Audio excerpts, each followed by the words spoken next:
riot, freedom or death. One of the guards said, "Sir, we provoke them by doing this."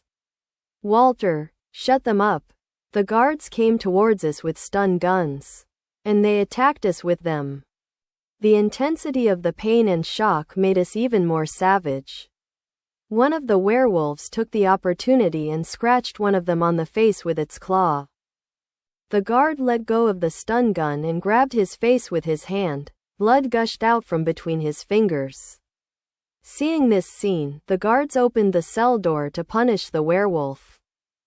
As soon as the door opened, I attacked him. The other werewolves also poured out of the cell. The cage of the male werewolves was also in disarray. The doctor and the others left the hall. I looked for the key, which was lying on the floor in a corner. I picked it up with my mouth and went to John's cage and quickly threw the key into the cage. John changed his stance and tried to open the door. A guard went towards him, and I and another werewolf attacked him. John finally opened the door. He transformed again and left the cell. The fight between us and the guards intensified. Several guards were seriously injured and 2 were killed. Before things got worse and armed guards joined them. I went to John and asked him to come with me. We both went out the door and started running down the hallway. A door opened and Mike entered the hallway. When he saw us, he started running. We increased our speed. He turned towards us to shoot with the gun, which we did not spare. I jumped on his chest and knocked him to the ground. I roared at him. Mike had his forearm in front of his face so that I could not attack his throat and face. He was strong and trained. But we were also 2 angry wolves with sharp claws and teeth.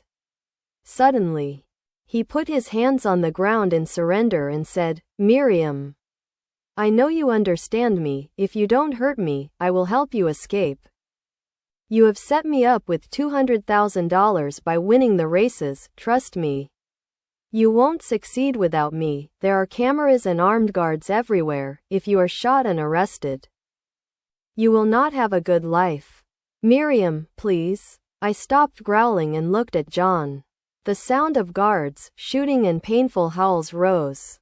Several people were also coming towards us. "Mike, come on. Miriam, decide, freedom or captivity and death and return to prison. We don't have time." I looked at Mike again. I moved away from him. In order not to provoke me, he slowly got up from his seat, went into the room and returned with a bag and said, "Come with me, they must not see me with you." He started running and I was with him. At the end of a corridor, he motioned for us to stop. He put the bag next to me and went into the corridor. I could hear him talking to a few guards. When everything became quiet, he returned after a while.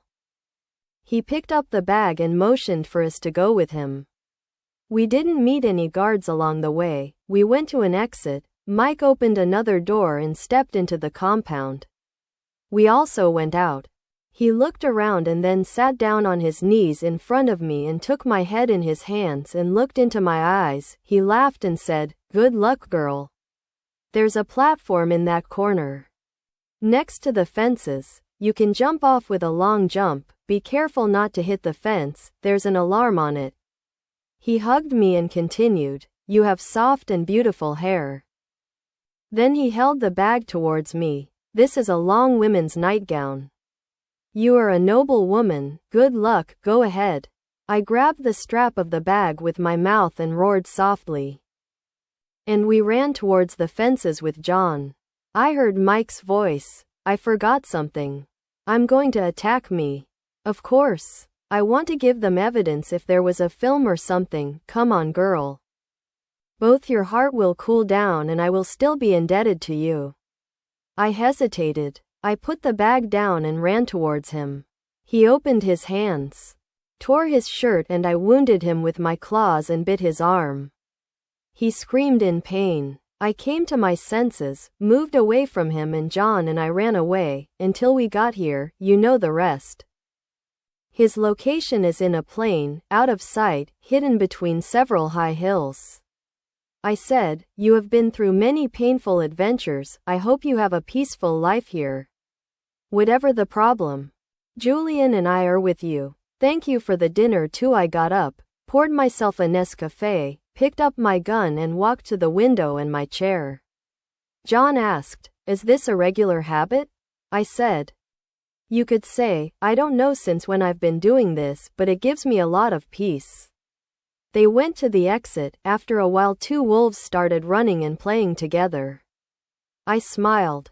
The feeling of freedom was very beautiful and dreamy, especially for those who had been released from the cell in death.